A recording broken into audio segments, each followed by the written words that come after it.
click dimple and select Abus. Abus EC550, ID 1279. Install a dimple decoder. This key is shoulder aligned. Please fix the original key in the side B of S1 jaw shown in the figure. Make sure the key is fixed flatly and the jaw is clean of shavings. Then click decode to decode bidding number.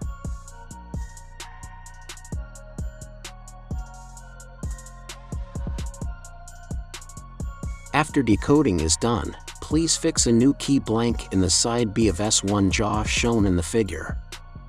Install a dimple cutter. Make sure the key is fixed flatly and the jaw is clean of shavings. Then click cut to start cutting.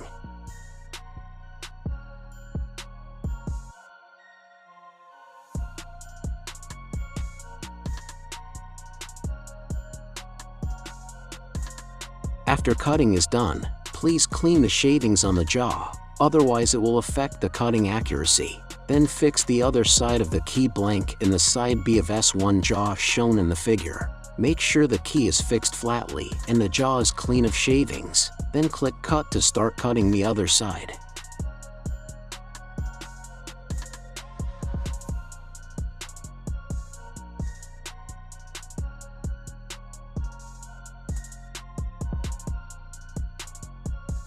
All cutting is done. Please clean the shavings and test that the new key works well.